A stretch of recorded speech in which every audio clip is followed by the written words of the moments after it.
అమరావతిలో seed access రోడ్ను ప్రారంభించిన CM Chandrababu. ప్రపంచ ఏనుగుల దినోత్సవంలో పాల్గొన్న డిప్యూటీ సీఎం పవన్. ఇలాంటి టాప్ 10 ఏపీ వార్తలు ఇప్పుడు చూద్దాం. అమరావతి రాజధానిలో నిర్మాణం పూర్తయిన ఎమ్మెల్యే ఎమ్మెల్సీల భవన సముదాయాన్ని సీఎం చంద్రబాబు పరిశీలించారు. రాయపూడి వద్ద 12 టవర్లుగా ఎమ్మెల్యే ఎమ్మెల్సీల నివాస భవన సముదాయాన్ని నిర్మించారు. ఒక్కొక్కటి 3,500 చదరపు అడుగుల వైశాల్యంతో 288 ప్లాట్లు నిర్మించింది సిఆర్డీఏ. అత్యాధునిక సౌకర్యాలతో నిర్మించిన ఎమ్మెల్యే ఎమ్మెల్సీ ఫ్లాట్లను మంత్రులు నారాయణ, నాదెండ్ల మనోహర్తో కలిసి సీఎం పరిశీలించారు. అంతకుముందు అమరావతి సీడ్ యాక్సెస్ రోడ్డు 2వ దశను సీఎం చంద్రబాబు ప్రారంభించారు. ఉండవల దగ్గర సీడ్ యాక్సెస్ రోడ్డును అనుసంధానించే స్టీల్ బ్రిడ్జ్ నిర్మాణానికి సూచికగా ఏర్పాటు చేసిన శిలాఫలకాన్ని సీఎం ఆవిష్కరించారు. మరోవైపు సీడ్ యాక్సెస్ రోడ్డు ప్రారంభ కార్యక్రమం సందర్భంగా సీఎం చంద్రబాబు స్టీల్ బ్రిడ్జ్లు పరిశీలించారు. 21.77 కిలోమీటర్ల రహదారి నిర్మాణానికి 1,519 కోట్లు ఖర్చు చేశారు. విశాఖపట్నం రాడిసన్ బ్లూ రిసార్ట్ లో ప్రపంచ ఏనుగుల దినోత్సవ కార్యక్రమంలో డిప్యూటీ సీఎం పవన్ కళ్యాణ్ పాల్గొన్నారు. ఏనుగులు అడవుల్ని సంరక్షించేవని, జీవ వైవిధ్యానికి కాపలాదారులుగా ఉంటూ దేశ వారసత్వానికి ప్రతీకలుగా నిలుస్తున్నాయని పవన్ కళ్యాణ్ అన్నారు.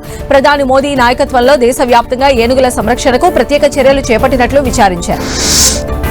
ఏపీలో రెడ్ బుక్ రాజ్యాంగం నడుస్తోందని కూటమి సర్కార్పై తీవ్రస్థాయిలో ఫైర్ అయ్యారు. మాజీ సీఎం జగన్ అధికార దుర్వినియోగానికి పాల్పడుతూ కుట్ర రాజకీయాలు చేస్తున్నారని ఆరోపించారు.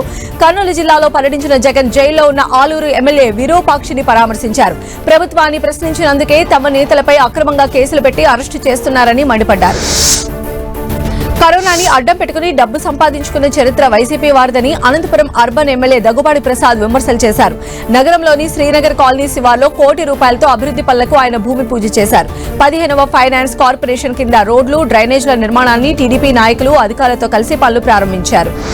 పోలవరం జిల్లా చింతూరు ఏజెన్సీలో రంపచోడవరం ఎమ్మెల్యే మిర్యాల శిరీషాదేవి పర్యటించారు. 80వ స్వాతంత్ర్య దినోత్సవాన్ని పురస్కరించుకుని ప్రధాని మోదీ పిలుపు మేరకు కూనవరంలో కూటమి ప్రభుత్వం ఆధ్వర్యంలో తిరంగా ర్యాలీ నిర్వహించారు.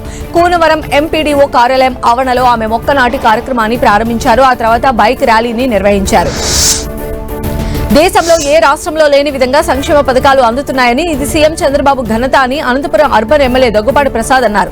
సత్యసాయి జిల్లా కేంద్రంలోని 5వ డివిజన్లో జరిగిన ఇంటింటికి కార్యక్రమంలో ఆయన పాల్గొన్నారు.